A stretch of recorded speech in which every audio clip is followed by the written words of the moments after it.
Hello, good morning po ulit. To better understand how are we going to implement the fresh milk feeding implementation po, we have our partners from the Philippine Carabao Center to discuss to us the milk handling techniques. So please join me in welcoming Ma'am Tricia Ann Doreen Violanta, the Science Research Specialist 1 of the PCC at UPLB. Ma'am Trish, hello, good morning. Naririnig niyo po kami? So again po, ang atin pong training ngayong araw na ito ay entitled Milk Handling and Quality Monitoring Maintenance. So pwede pong malaman kung sino po sa kanila ang nakatikim na po ng gatas bago po ang toned milk na ipinapamigay ngayon. Pwede pong pa-raise po ng hand kung meron man po. Ayun, may pailan-ilan po akong nakikita na nag-raise po ng kamay. Pero sabi nga po kanina, ay wala pa po palang nag-facilitate ng milk feeding po sa inyo po. Ano po? At iilan lamang po ang nakatikim ng gatas. So kailangan po nating pakinggang mabuti ang ating pag-uusapan ngayon dahil ito pong tungkol sa milk, toned milk na galing sa kalabaw, ay iba po ang pangangalagang kailangan kumpara sa mga nutritious food products po. So ngayon po, talakayin natin na ito pong mga gatas na ito ay para po dito sa ating kabataan, ano po, na malnourished. So ito po ay mga kabataan natin sa Albay na nabigyan na po last feeding year po.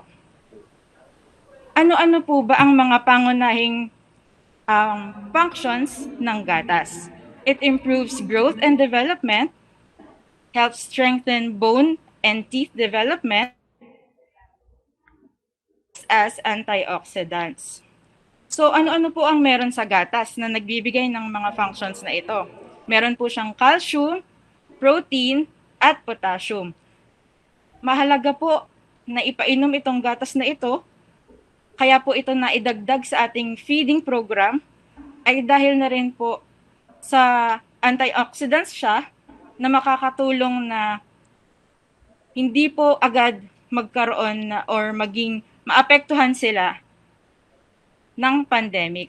Dahil ang antioxidants po magpapalakas ng kanilang resistensya against COVID-19. So ano-ano po ang karakteristik ng gatas na ating ipapamigay? Ito po ay low-fat or toned milk, pasteurized using buffalo milk from local dairy farms. Galing po ito sa farm ng Sorsogon at ng Albay din po. Ano po? It is packed in 200 ml food-grade plastic pouch with shelf life of 5 to 7 days at 4 degrees Celsius.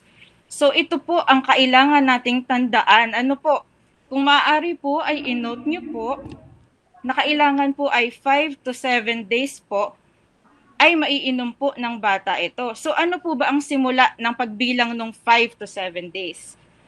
Sa amin pong mga planta, ay ito po ay ipoproseso within 2 days po. So kailangan po, ibabawas na po natin iyon dito sa 5 to 7 days. Kailangan po, pag natanggap po ng mga bata, itong gatas, ay mainom na po agad bago po yung 5 to 7 days. Mamaya po, ipapakita ko po sa inyo na meron po silang expiration date sa mga pouches po. Ito rin po ay nakapasa sa mga quality standards, physico-chemical and microbiological analysis. Hindi po kami papayag na ang ipapamigay ng mga gatas ay hindi po makakapasa. Ano po, dahil ito po ay mga DepEd standards po na naibigay sa amin at minomonitor po namin na sinusunod po ito ng ating mga supplier. Ito po ang mga standards na ito. Ang fat content po ay hindi bababa sa 1.5%. Ang solid non-fat din po ay hindi bababa sa 9.5%. Sa microbiological analysis naman po, ito po ay standard or aerobic plate count dapat po ay hanggang 50,000 colony forming units per ml lamang po. Ang total coliform naman po, 100 CFU per ml lamang po ang pinaka-maximum po. Sa E. coli naman po, dapat po ay walang growth or negative po ito. So kita nyo po, hindi po tayo magbibigay ng mga gatas na hindi nakapasa sa mga standards ng DepEd. Ano-ano po ang mga characteristics ng gatas na kailangan ninyong i-make sure po or i-ensure bago po ibigay ang mga gatas? Ito po ay ang appearance niya. Kailangan po ay no visible dirt or an extraneous matter. Kailangan din po, ang kulay po ay opaque, whitish. Hindi po katulad ng sa baka na medyo po manilaw-nilaw ang kulay nila. Sa amoy naman po, kailangan po ay walang kakaibang amoy or no foul odor. Ang lasa po nito ay sweet and pleasant taste. So wala po yung tinatawag nilang anggo. Ano po? Kung iniisip niyo po na kapag gatas ng kalabaw ay maanggo iyon, hindi po kasi dapat siya maanggo po. Lalo po kung ang pangangalaga po ng gatas mula pa po doon sa pagkuha sa kanya ay maayos po. Kasi po yun po yung dapat niyang magiging lasa na hindi po talaga siya maanggo, manamis-namis po yung amoy at mabango po siya. Para naman po sa mga pouches na ipapamigay natin, katulad po ng nabanggit ko kanina, meron po siyang expiration date at batch number. Para po ito sa product quality traceability natin. Ito po ay dapat po nating ensure na inonote po natin na kung sakali man po na meron pong magka-problema sa ating mga pouches, meron din po tayong gagawing GC together with Ma'am Jovelyn at saka po ng ating supplier para po sa kanila po sasabihin kung may sira pong pouches at for replacement. Kung may mga concerns po, doon po sana tayo mag-uusap. Ano po, hindi po sana natin maunang mailagay sa social media. Ano po? So una po, kailangan po i-check nyo po yung expiration date na masabihan po yung mga parents na siguraduhin pong iinumin ang mga gatas bago po yung expiration date. Makikita nyo rin po dito, bawat box po ay meron pong batch number, number of pouches, manufacturing date, expiration date, at nakalagay rin po kung saang drop-off po siya, kung ano pong school, at kung ilan. So, maayos po ito para po pagkuha nyo po ng mga pouches nyo po, hindi po kayo mahirapan at pag-check po kung ilan po ang kulang at inonote nyo po iyon kung meron man pong ganong concern. Milk is highly perishable. Ano po? Paano po ba sinasabi na highly perishable? Madali po siyang masira, lalo po kung hindi po natin naayos ang pangangalaga po dito. Ano po? Since tayo po ay hahawak po ng mga gatas, mag-i-inspect, magre-receive, kailangan po na malaman natin kung paano po talaga ito pangalagaan. Ang isa pong cause ng pagsira ng gatas ay bacteria. So ano-ano po ang mga signs of spoilage? It changes in taste from sour to bitter po. It has a thick or viscous texture and there is curd formation.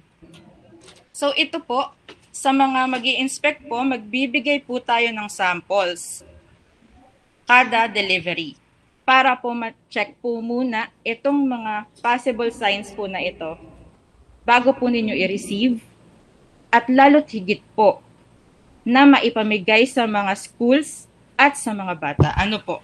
Kaya po ito pong mga ito, dapat po tinatandaan natin. Okay po tayo magpatuloy.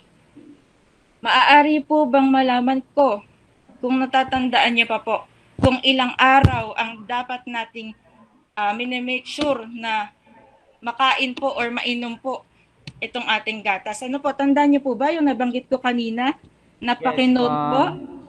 Yes, ma'am. Yes po. Ilang araw po kaya? 4 to 7 days. 5 to 7 days. Yes po. 5 to 7 days po. At 4 degrees At 4 Celsius. degrees Celsius. Opo. Yes po, kailangan po 4 degrees Celsius ang ating temperatura. Salamat po sa pagsagot. Ano po? Tandaan po natin iyon dahil para po ito sa ating mga kabataan. Ano po? Ano-ano naman po ang mga requirements para dumami ang mga bacteria? Milk has its nutrients and it has water. Also, air is everywhere. So dito pa lamang po, makikita po natin na napakadali po na dumami ng bakterya. Dahil po sa mga ito, na kaya rin po natin pinapainom ng gatas ang ating kabataan ay dahil po sa mga bagay na ito. No po? Nutrients po. So kailangan po, sisiguraduhin natin na ito pong pagparami ng bacteria at ambient temperature ay hindi po natin talaga hahayaang dumami siya. So hindi po siya pwede na matagal sa room temperature. Growth of bacteria is controlled at low temperature. Kaya po pinapanatili natin na 4 degrees Celsius ang storage po ng ating gatas. Bacteria is destroyed at high temperature. So ito naman po, kaya po natin pinapadaan sa tinatawag na pasteurization ang atin pong gatas. What are the sources of microbiological contamination? First, sa raw materials, nagsisimula na po dito ang posibleng pagkontamina ng gatas. Kaya po ang atin pong mga supplier, sinisigurado po nila na pagkuha pa lamang po ng gatas, pagpaparami ng mga gatas na ito ay sigurado pong malinis. Ano po? Pati po environment, equipment and tools na ginamit po nila. So kasama na rin po dito kung ano po yung equipment and tools na gagamitin po natin pagre-receive at pagbibigay po ng mga gatas. Isa pa po dito ay ang mga tao na maghahawak ng gatas. So kasama po kayo po. Ano po? So kailangan po ma-prevent natin itong spoilage gamit itong mga ito po. Heat treatment, cooling, proper handling, and good personal hygiene. Ano-ano po ang requirements ng personal hygiene? The worker must be in good health. They have clean personal habits, clean clothing, and clean working habits. So dapat po, sisiguraduhin natin at sigurado naman pong hindi po papasok ang ating mga inspector. Ano po?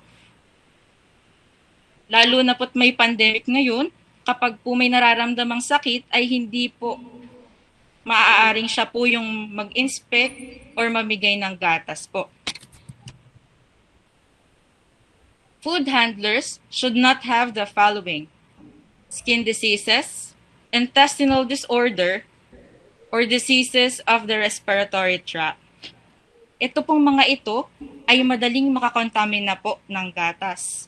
So hindi naman po natin nanaisin na yung mga bata ay magkaroon po lalo ng mga iba't ibang sakit dahil po sa ating pinapamigay na gatas.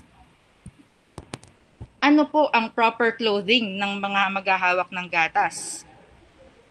They must have hair restraint or hairnet, facial mask, apron and uniform, and footwear po na malinis. Sa atin pong planta, hindi po nagamit ng parehong sapatos sa loob ng planta at sa labas ng planta. So sa atin po, sa inspection at receiving, kung maaari po, kung kaya po, ay meron din po tayo nitong proper clothing. Yun pong apron and uniform ay kailangan po'y malinis, bago po mamigay ng gatas. Ano po ba ang ibig sabihin ng milk handling? Kung iisipin po, parang napaka-simpleng salita. Pero sa atin pong gatas, ito po ay combination of different techniques applied to ensure that milk is in its good quality throughout the milk line or until it is finally consumed. So ano po yung milk line? Ito po ang mga proseso sa milk line. Nagsimula po siya sa processing, packing, transport, receiving, storage, and serving po. So sa processing po, ang atin pong gatas ay nagsisimula sa cooling and then heating. So ang gatas po, ang raw milk, ay kinukuha po at nilalagay po sa tubig na malamig para mapunta po siya sa room temperature. Yun po ang una. Ang susunod po ay ilalagay po siya sa malamig na talaga pong temperatura bago po i-transport papunta dun sa planta. So doon pa lamang po, we will prevent or control the growth of bacteria. And then po, sa planta, mag-undergo na po siya sa pasteurization. Bakit po pasteurization ang ating napiling technique? Kasi kung makikita niyo po dito, meron pong sterilization, may ultra-high temperature. Ang pasteurization po kasi, ang namamatay lamang pong mga bacteria ay iyon pong pathogenic. Yun pong masama ang naidudulot. Naiiwan po yung mga good bacteria na nakakatulong sa tiyan po ng mga bata. Ano-ano po naman ngayon yung mga critical points na kailangan po din nating tandaan para sa proper and safe handling of milk pagdating po sa inyo pong mga receiving end. Dito po, makikita nyo po, simula po sa Albay Dairy Plant or sa GSAC, pupunta po ito sa drop-off point. Tapos po, from drop-off point, ipapag-deliver po itong mga natanggap ninyo sa iba-ibang schools. And then sila po ang magbibigay sa parents. So madami pong mga tao na mag-handle ng ating gatas. So kailangan po, siguraduhin natin na yung mga nabanggit kanina ay atin pong maiwasan ang mga pagpaparami ng bacteria para po dito po sa mga susunod na mga dadaanan ay hindi rin po makontamina. During transportation, the delivery vehicle must be clean. The milk product must be placed in a closed container, sturdy enough to protect the milk from contaminants, direct sunlight, and blunt forces. Makikita niyo po dito, ang atin pong mga styro boxes, ang ating napiling lagayan. Dahil po, based po sa aming experience, mas napapatagal niya po yung lamig po kumpara po sa mga coolers. Iyon po ang amin pong nakaranasan po talaga. Dahil ito pong mga styro na ito, nilalagyan pa po ng packaging tape para po hindi siya basta-bastang labasan talaga ng lamig po.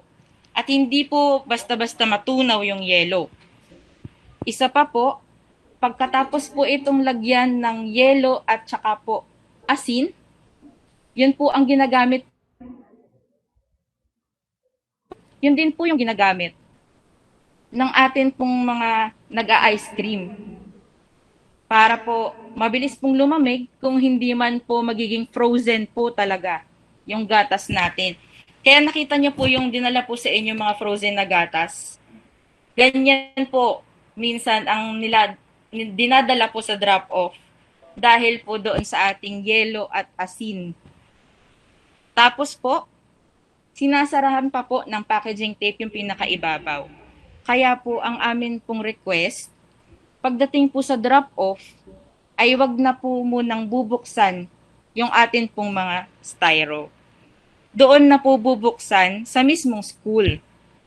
Kasi po, para mapanatili na yung mga yelo po ay hindi po agad-agad natutunaw po.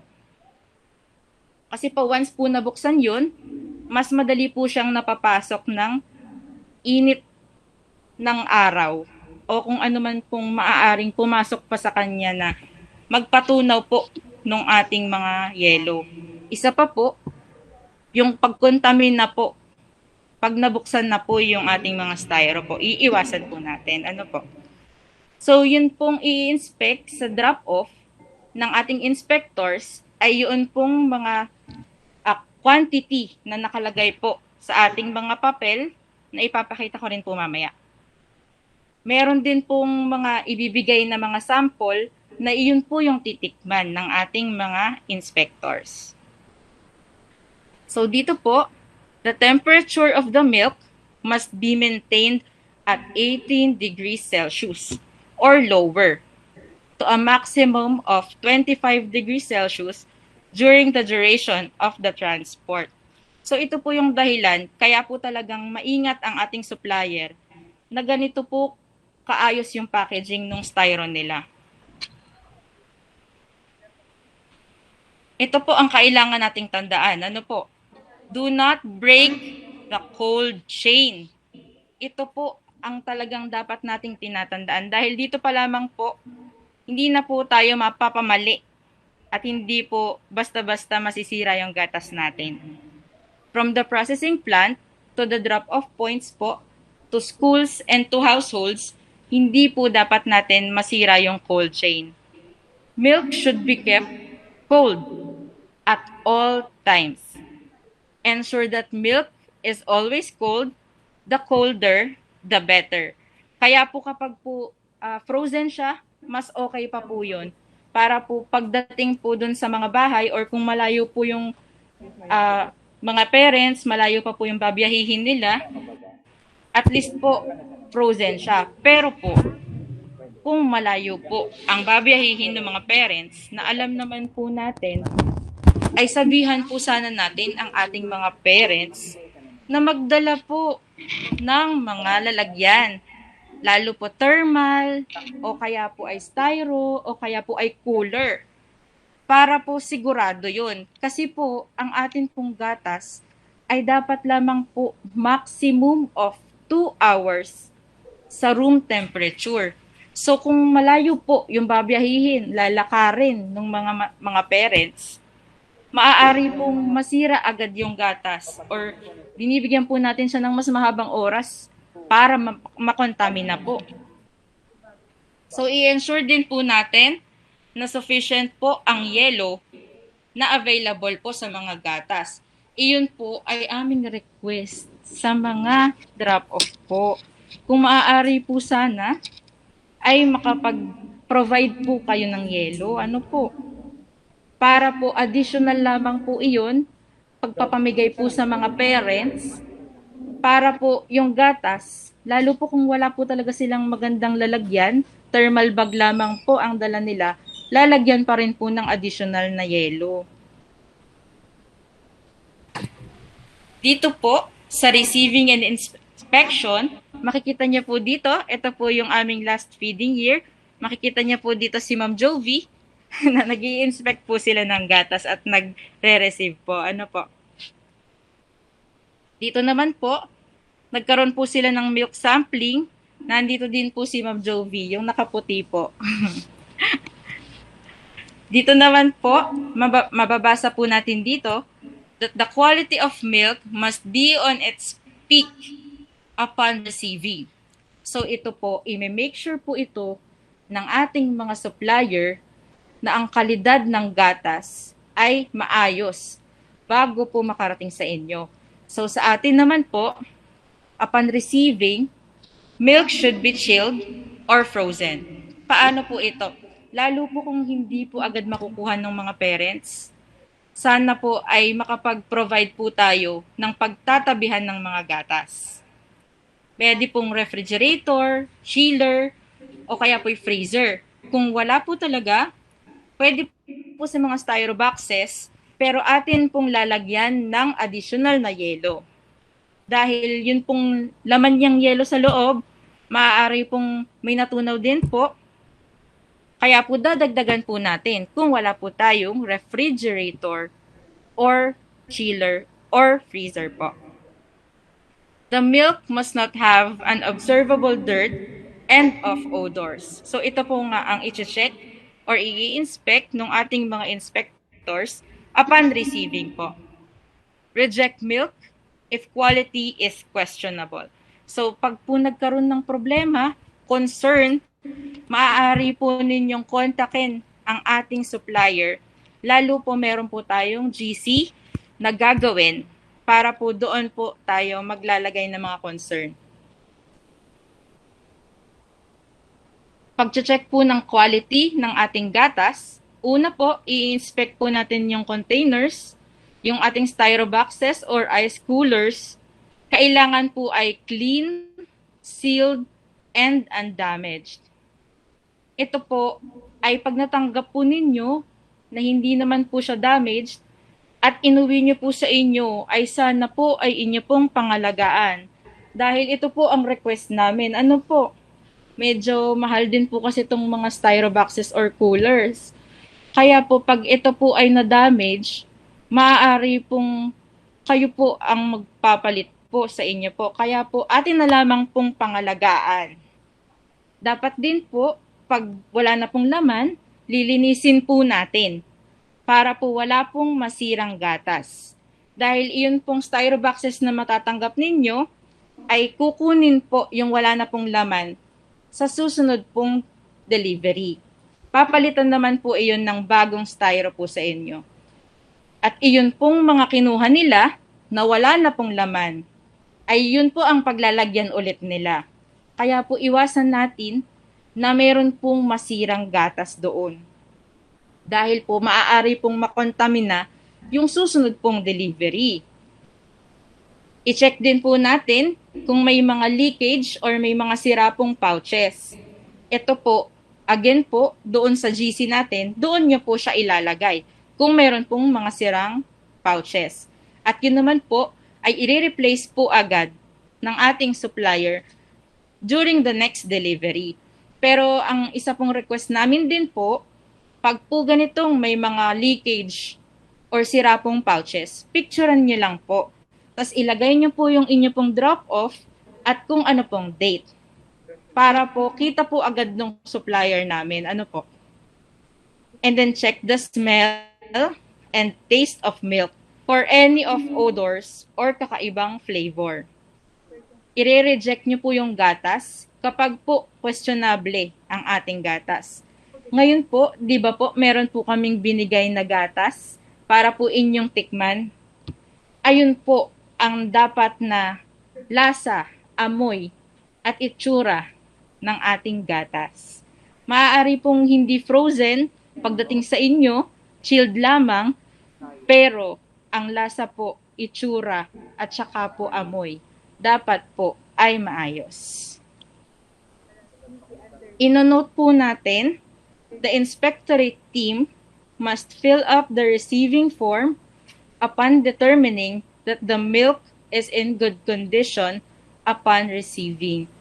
Ito po ay request namin talaga sa consignees po natin. Dahil po, ito pong ating mga co-op or supplier and LGU po na isa pa nating supplier ay nagbibill po sila every 2 weeks. So kapag po kulang yung mga pumipirma, ay medyo nadidelay po sila at nagkakaroon po sila ng concern para po sa pagpaprocess nila dahil kailangan po nila iyong pera sana sa pagbili pa po ng mga ingredients o kaya po ay styro na nasira, papalitan nila. Ayun po, kaya po request namin para rin po hindi tayo ma-delay sa liquidation, sa pagbibil. Sana po ay kumpleto po talaga yung mga list of consignees natin kapag po i-receive yung gatas. Milk product handling and storage. So, nandito na po tayo sa pag-handle ng gatas pag nabuksan na po.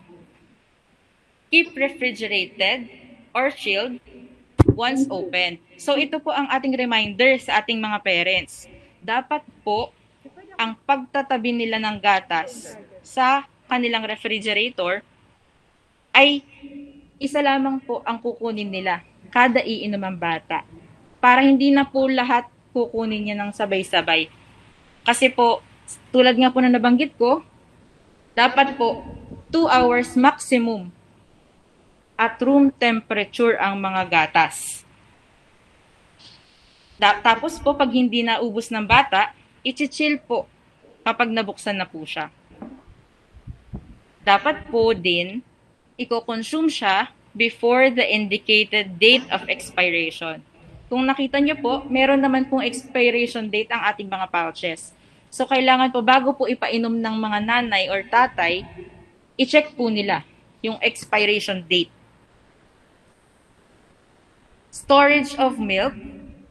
Pagdating po dito, tulad po ng nabanggit ko na rin po kanina, pag itatransfer nyo po yung gatas, bago po ipamigay sa mga parents, kung hindi po agad makukuha, sana po ay meron pong freezer, chiller, or refrigerator. Pero po, nangyari na po kasi sa amin na ito pong freezer or refrigerator ay hindi po pala gumagana ng maayos. Iba-iba po yung temperatura niya. So, nailagay po yung gatas at hindi naman po alam na hindi pala gumagana ng maayos. So, nasira din po yung gatas. So, iyon po yung iiwasan natin. Dapat po, siguraduhin din po natin na yung ating freezer or refrigerator, yung temperature po niya ay hindi po nagfa-fluctuate. Ano po? Dapat po ay diretso lamang na maayos po yung temperatura niya. Isa pa po na kailangan nating tandaan, store milk separately from other food products. Because milk absorbs odor. So ito po yung dahilan minsan kung bakit may kakaibang amoy yung ating mga gatas. Kung doon po natin siya tinabi sa mga malalakas na amoy na pagkain, ano po? Pag po hindi talaga maiiwasan na ang mga parents ay wala naman talagang sariling refrigerator or freezer para sa mga gatas lamang, ay ilagay po sa isang magandang lalagyan or plastic na sealed po siya para po hindi siya maka-absorb ng ibang amoy. Makikita niyo po dito po hindi po talaga isinama sa ibang pagkain ang mga gatas po. In case naman po na magkaroon ng power shortage or brownouts or non-working holidays na hindi po agad mapamigay or makuha ang gatas, keep the milk cool by letting it stay in the fridge or ice box. Huwag po nating bubuksan agad or madalas na bubuksan yung pong mga pinto nung refrigerator or nung mga styro boxes or coolers para hindi po masyadong napapasok ng mainit na hangin. Kasi po, yun din po yung nagpapatunaw nung yelo. If ever po nasa icebox siya ilalagay. Tapos po, if sa icebox itatabi, lagi pong i-check kung marami pa siyang yelo. Kumbaga po, hindi naman palaging binubuksan, pero i-check din po every 2 hours po siguro or every half day kung kakaunti yung yelo niya, dagdagan po para hindi po basta-basta tumaas yung temperatura at masira yung gatas. Milk should not be out of the fridge at a room temperature for more than 2 hours. Ito po yung nabanggit ko kanina. Tandaan po natin ito dahil ito rin po ang ituturo natin sa mga nanay nila at tatay nila. Huwag pong hahayaan na nasa labas siya. Huwag pong kakalimutan na ibalik sa refrigerator kung nailabas man po dahil iyon po ay napakahalaga. Maaari pong masira agad ang gatas dahil po hindi lamang naitabi ng maayos. Pag isa-serve po itong gatas, we will provide 200 ml pouch of milk, which will be served to the children for 16 days. Delivery allocations will be 4 pouches on Mondays and 3 pouches on Thursdays. Milk must be chilled when served. So ito po pinadala po na chilled or frozen. Tinanggap nyo po ng chilled or frozen. So pagbibigay nyo po, sisiguraduhin nyo din po na chilled or frozen siya. At pag iinumin na po ng mga bata, sasabihin po natin sa mga nanay o tatay na kailangan po ay malamig pa din po siyang ipapainom. Kung frozen po, maaari pong ilagay saglit sa ibababad natin sa medyo mainit na tubig, pero hindi po hahayaan na maging mainit ang gatas. Huwag pong ipapainit ang gatas dahil maaari pong mabawasan yung mga nutrients niya doon or mag-iba po yung magiging kalidad ng gatas. Baka po magtaka yung mga bata at hindi nila inumin. Ano po? So wag po nating hayaan na magkaroon sila ng dahilan para hindi mainom yung nararapat na gatas para sa kanila. Do not serve milk if the container has leak. So isa rin po itong paalala natin sa mga parents. Do not serve milk which has unusual appearance and observable of odors. If a child feels any discomfort during milk feeding, discontinue giving milk to the child until the cause of discomfort is known by the RHU. So ito po, familiar po siguro kayo, may mga bata po na maaaring lactose intolerant. So ito po yung iiwasan natin, kaya po pag sumama yung pakiramdam ng bata, wag po munang ituloy yung pag-inom niya ng gatas. Magbigay po muna ng sabihin po sa RHU para po malaman kung lactose intolerant po talaga yung bata. O kung ano man po ang nakain niya. Dahil maaari po na yung iba po kasi, yung iba po pala niyang nakain, yun po yung nagiging cause ng pagsakit po ng tiyan ng bata. Ito naman po, ipapakita po namin sa inyo yung mga checklist for milk quality and handling. During the drop-off point, ito po yung mga checklist. Yung mga nabanggit ko rin po ito kanina. Kailangan po i-check yung styrobox, quantity, at yung quality of milk. Maaari nyo po itong i-print at gamitin sa inyong mga drop-off point. Ito naman pong presentation ay amin pong ibibigay kay Ma'am Jovi. At meron na rin po siya nito dahil sa mga dati pong mga milk handling namin. Doon pong last feeding year. Dito po, sa pag-store naman po ng gatas, tulad din po ng nabanggit ko, keep milk chilled or frozen. Until ready po siya sa distribution, wag po ilalagay yung coolers or yung styroboxes na nandun po sa ilalim ng araw. Dahil yun po, nakaka-apekto din po yun para matunaw po yung yelo. Sa mga documents naman po, ipapakita ko po sa inyo mamaya kung ano po itong mga documents na ito para po hindi tayo magkaroon ng problema or kalituhan pagdating po sa mismong delivery. Ito naman po, maaari nyo din po itong gamitin pagkatapos po sa drop-off at pamimigay sa school, isa pa po itong checklist. So pareho lamang po ng mga nabanggit ko kanina na mga checklist at remarks ang kailangan nating tandaan. Ano po? Ito naman po, pwede nyo rin pong ibigay ito sa mga household, sa mga parents. Makikita nyo po dito, iti-check niya yung packaging, iti-check niya yung kalidad ng gatas, at iti-check niya yung pag-serve niya ng gatas sa mga bata. Meron po ditong check or cross mark para po makita niya kung itong mga checklist na ito ay na-check niya bago niya ipainom sa bata para masigurado na yung mga gatas ay hindi po sira bago niya ipainom. Ano po? Ano-ano po ang common milk handling problems natin? Isa po, during delivery to drop-off points, long time exposure of milk at a room temperature.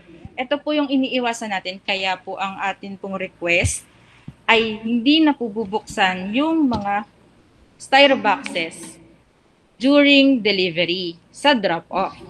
Doon na lamang po bubuksan sa mga schools. Kapag po ipapamigay na po yung mga gatas, ano po? Dahil yun nga po, maaari pong mabilis na matunaw yung yelo kapag po natanggal na po yung pagka-package sa kanya or maaari po siyang makontamina. So, iiwasan po natin yun. Isa pa pong nagiging problema, wag naman po sanang mangyari ulit na magkaroon tayo ng lockdown. Ano po? Maaari pong masuspend yung ating mga deliveries. Sa atin po kasi, ang processing po natin ay 2 days before. Kaya po ang amin pong request, close coordination with DepEd. Dahil po kailangan po masabihan kami 3 to 4 days before para po ma-stop yung production. Dahil po kahit po mag-lockdown bukas at na-process na po ngayon, hindi po talaga maaaring hindi natin maipamigay yung ating gatas. Dahil nga po, tanong ko na lang po ulit kung naaalala nyo po ulit, kung gising pa po, ilang araw po ang expiration ng gatas? Naaalala nyo pa po? Kanina lamang po iyon. 5 to 7 days. Tama po, sila sir, 3 araw na sinasagot. 5 to 7 days po. So kapag po na-process ngayon, kailangan po maipamigay agad. Kasi po kung magkaka-lockdown, lalo na po yung lockdown, di ba po, minsan 15 days, 1 month, hindi po talaga pwedeng hindi maipamigay yung gatas. Ano po? Kaya po sabihan niyo po agad kami, basta alam niyo na po. Para lamang po magawa namin ng paraan. Isa pa po na nagiging concern namin, ay yun pong inspection and acceptance report. Kasama na rin po nung 2 pa pong mga delivery forms natin. Hindi po kasi siya nasa-sign minsan ng ating mga consignees. So dito po, para po ito ay ma-solve, ang amin pong request ay magkaroon na lamang po ng mga alternate consignees. Pwede nyo na pong ibigay agad yung mga alternate or additional consignees nyo. Kunwari po, 2 lamang or 3 yung inspectors nyo. Bigla pong nagkaroon ng problema. Minsan po, ang nagiging problema po dito, yun pong nalalockdown yung mismong school, drop-off. So, hindi po talaga makakatanggap.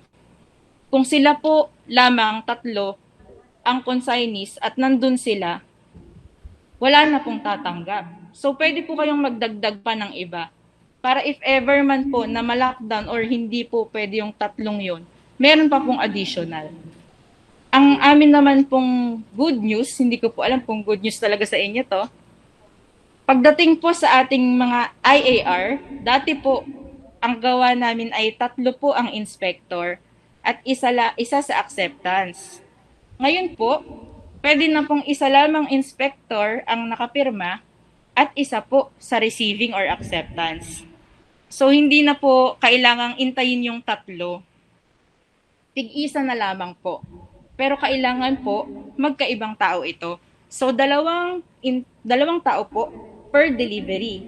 Isang inspector at isang sa acceptance or receiving. Pwede naman po, kung gusto nyo po talaga or required po kayo na pumirma lahat sa inspection, tapos yung isa po sa inyo ay sa acceptance po, siya din po, pwede po iyon. Pero po, kailangan, kung isa lamang sa inspector ang pipirma, yung acceptance po ay magkaiba. So, ang ating minimum requirement po talaga ay 2 tao kada delivery ang pipirma. Ano po? Isa sa inspection at isa sa acceptance. Para naman po sa delivery receipt, isa lamang po ang pipirma. Kung sino po yung nag-receive or yung sa acceptance, pwedeng siya din po dito. 1 tao lamang po. Ito naman pong last delivery document namin. 3 po kasi ito ay tinatawag pong certification. Dito po, ang pipirma po ay isa sa receiving at isa po sa inspection. So ito po ay nabaligtad lamang dun sa IAR. Tig-isang tao lamang din po ito. So dun naman po sa pwede nyo nga pong magdagdag na mga alternate. So kahit sino po, basta po nakalagay siya doon sa list of consignees at may pirma siya doon, tig-isa lamang po na nandun siya sa delivery, pwede po. Para po hindi na po natin maging issue yung iilan po or maaari pong wala. Dahil po pwede naman po tayong magdagdag kahit ilan po. Basta lamang po may pumirma during delivery. Ano po? Ano pa po yung mga problems natin?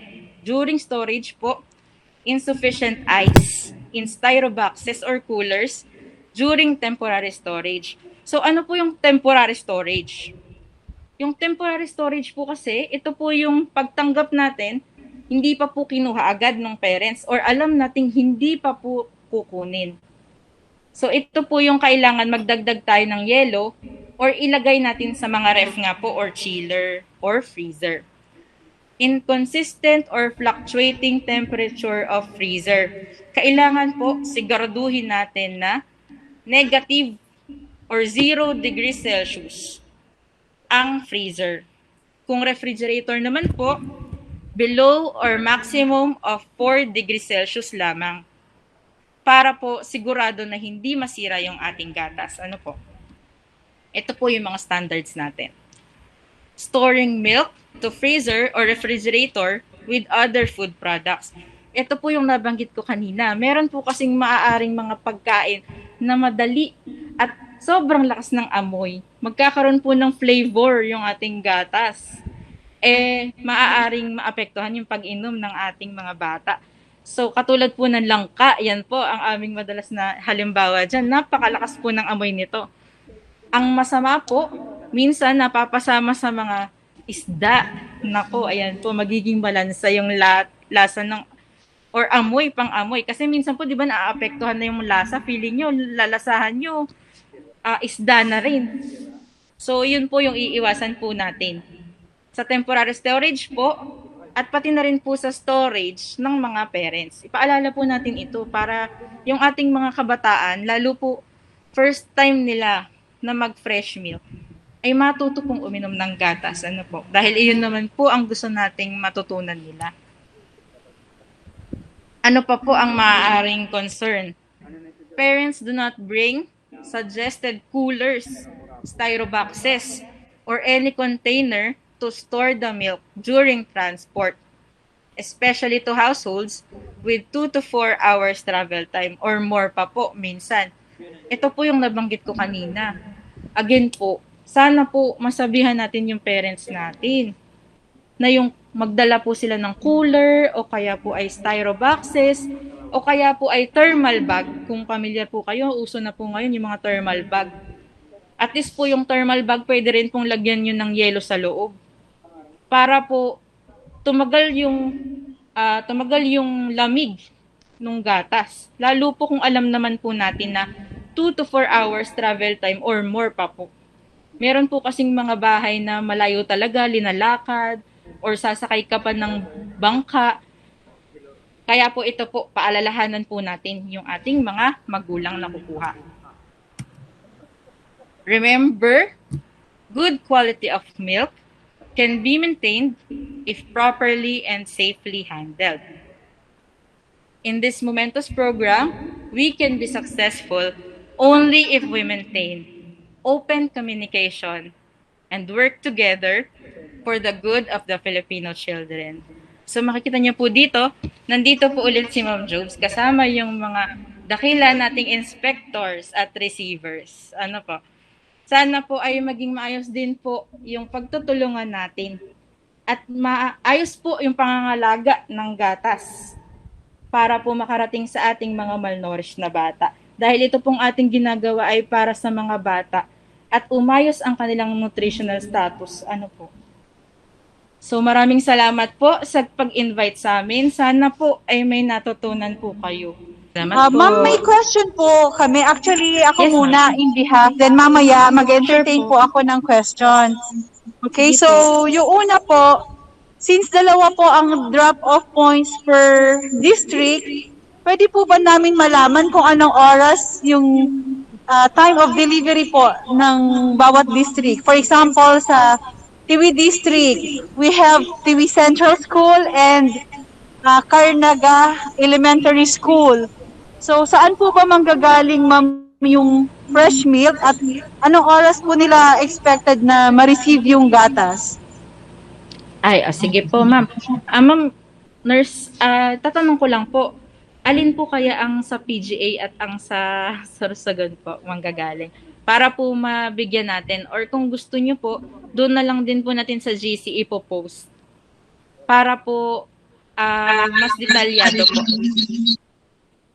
Ma'am, kasi ang instruction sa akin, ang PGA daw can provide only for 6,000 Yes. beneficiaries. And before, doon sa proposal nila na pinadala namin sa central office, ang kinover nila ay para sa Daraga South, Daraga North, and Kamalig South. So I don't know po if ang Tiwi, ang Malinaw, ang Santo Domingo, Bakakay East, at saka yung other schools sa 3rd District, hindi ko po alam kung ang GSAC po ang magpo-provide. Ayun, ma'am. Sige po. Hindi po kasi nakapasok sila, Doc, sa PGA kasi po mayroon daw po silang training. Pasensya na daw po kayo. Kaya inuna na po nilang ma-deliver yung toned milk kanina. Pwede po, Ma'am Jobs, mag-meeting po tayo ng hiwalay tungkol po dito together with Ma'am Bex, with PGA, para po maayos yung schedule po. Kasi po, si Ma'am Becca lamang po ang maaari nating tanungin ngayon. Ay hindi pa po natin sigurado from PGA. Para Ayan. po... Thank you, Ma'am Becca. Ayan po si Morning, Ma'am Ma'am Becca. Becca. Opo. Good morning po. Sa amin pong side, usual po nating nalalaman po ang schedule of delivery during the sampling po. Diretso po tayong nag-iikot sa mga drop-off points para malaman natin talaga kung anong oras, kung gaano kahaba yung biyahe. So, by then po, saka po kami nakakapag-identify kung anong oras darating po doon sa drop-off. Sa amin po, sa GSAC. Ma'am, may follow-up question po ako. Kasi hindi ko pa po alam kung anong mga district po ang susuplayan ng GSAC at kung aling district din po ang susuplayan ng ADP. Siguro nga po tama po si Ma'am Tricia. Mag-separate meeting na lang po siguro tayo for that. I hope, ma'am, we can schedule the soonest po. Kasi this week, meron din kaming schedule para sa sampling ng mga products po ng supplier namin sa NFP and commercial milk. At saka magkakandak din po kami ng orientation sa mga nurses and inspectorate team. So sana po malaman namin yung schedule para we can adjust also. Thank you po. Sige po, Ma'am Jobs. Mag-schedule po tayo. Next week Yes, po, ma'am. kung kailan po kayo din po pwede para ibangga po namin sa schedule namin dito po sa Okay. office. Yes, ma'am. Ma'am, another question po. Kung halimbawa ba ang bata ay may sipon or inuubo, pwede po ba silang painumin ng fresh milk? Yes, ma'am. Pwede po silang painumin. Ang ano ko lamang po dito ay kung sobrang lamig ng gatas, lalo kung sinisipon or inuubo po, no? So, pwede po nating pababain ng temperatura ng kaunti. Huwag lamang po mainit.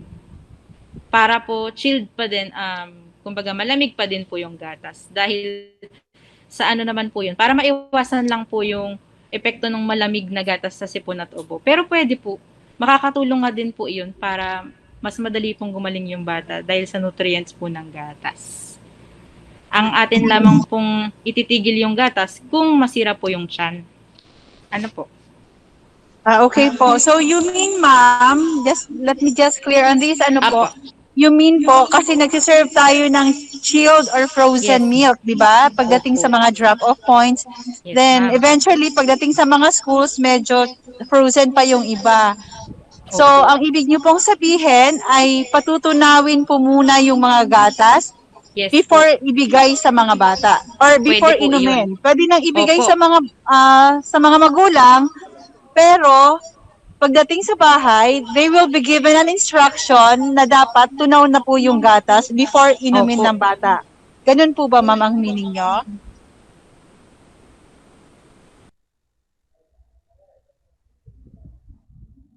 Opo, pero mabilis na tunaw, tawag po, nakadata po ako. Mabilis na pagtunaw, ma'am, pwedeng ilagay sa maligamgam na tubig. Wag lang po yung room temperature doon nyo siya patutunawin dahil delikado po iyon. Doon po tayo sa maligamgam na tubig para mas mabilis po yung pagtunaw. Wag lamang po yelong-yelo dahil baka nga po lalong magkasipon at ubo. Okay po. So, ibig sabihin, yung pouch ng gatas ay pwedeng ilagay sa maligamgam na tubig para matunaw agad. Then, right then, iinumin na po ng bata. Ganun po ba, mamang i-instruct namin sa mga parents? Ito po. Sorry, mama, nawala ulit ako. May tumatawag. Nakadata po kasi. Yes, ma'am. Pero ayun po, narinig ko po yung sinabi ninyo. Tama naman po yung kinlarify niyo po. Hello po? Okay, ma'am. Isa pa pong clarification. Opo. Before ko ma'am ibigay sa kanila ha, kasi baka in the event, yung mga question ko ay question din nila. Minimize na natin yung mga questions sa iba. Okay. So, since walang freezer sa mga drop-off points, iilan lang po sa mga drop-off points ko sa may freezer. So, meaning to say po, yung box or yung chiller na ipapahiram nyo sa amin, dadagdagan lang namin ng yelo para po ma-maximize natin yung lifespan po ng gatas. Pwede na po yun? Yes, ma'am. Kung wala po talagang refrigerator or chiller or freezer, yun pong na-receive ninyo, bubuksan nyo po yun at i-check nyo po yung yelo.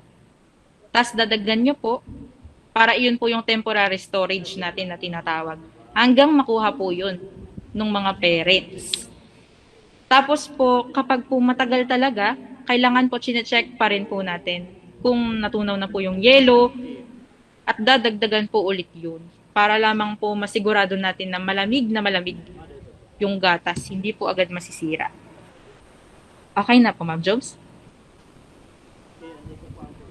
Okay, ma'am. Noted po. Narinig naman siguro ng ating mga feeding coordinators. Yes po. May isa lang din ako, ma'am, na ika-correct kanina kasi narinig ko, pag Monday, good for 4 days ang i-deliver ninyo and then Thursday for 3 days po. Actually, ma'am, parang nabaliktad po kasi for Monday, consumption po for Monday, Tuesday, and Wednesday ang ibibigay natin. So, good for 3 days po pag Monday. Then, pag Thursday, 4 po siya. Kasi for Thursday, Friday, Saturday, and Sunday po, consumption. Okay po, ma'am. Okay naman po. Noted po. Inonote na lang po namin sa supplier po. For now, I'm giving the floor po sa ating mga feeding coordinators. I'm giving them time to ask question. Kung may mga tanong po kayo, please raise your question now kasi po sila ang may authority na sumagot ng ating mga queries with regards to milk feeding.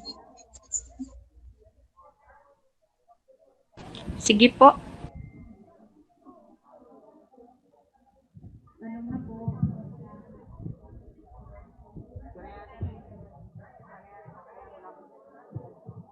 Any questions po?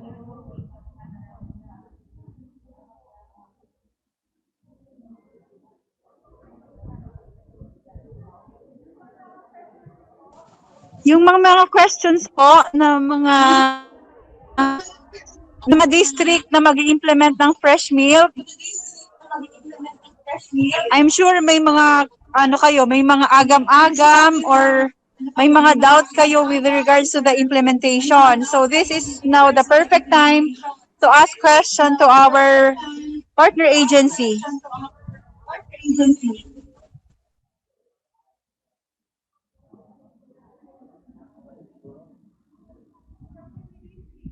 From Tiwi District, may question po ba?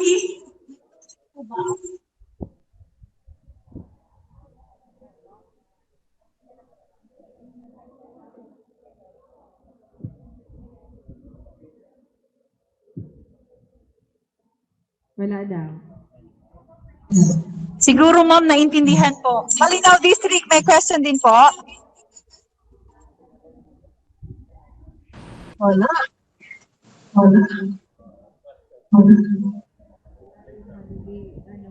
Malili po. Kakay. Santo Domingo. Yes, ma'am. Meron pa po kaya? If ever naman po na meron kayong questions along the way, lalo't concerns po sa mga delivery, doon po sa ating GC, pwede po kayong magtanong sa amin. Okay, sige po. Ganito na lang po. Kung nahihiya kayong magtanong, isulat niyo yung mga questions niyo po sa piece of paper, then isubmit niyo sa amin mamaya.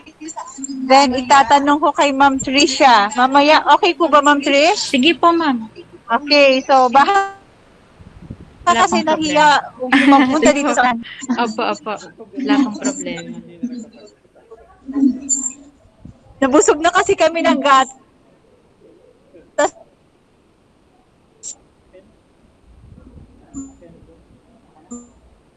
Ma'am, Kaya kung bakit po nagpadala kami, ano po. Tulad po na nabanggit ko. I think ma'am, gawa ano ng po, mga wala naman ng mga characteristics ng queries. gatas. Okay, so in behalf po ng SDO Albay, gusto po naming magpasalamat sa Philippine Carabao Center, sa ating partners from GFAC and Albay Dairy Plant. Salamat po. Salamat po, Ma'am Bex. Thank you so much po sa pagbigay sa amin ng free Sila, sample Ma'am at for giving us your time para mag-discuss. Nasa biyahe po sila, Ma'am. Ayan po sila, Ma'am. Thank you po. Apa. Hi, Thank you Ma'am din po Bless. sa Hi, pag-invite po. Hello Feel free to po. ask questions po. Permission to Sasagutin leave po namin kung meron po kayong clarifications. Hi, Ma'am Bless. Hi, Ma'am Rai and Ma'am Becca. Thank you so much po. Thank you po.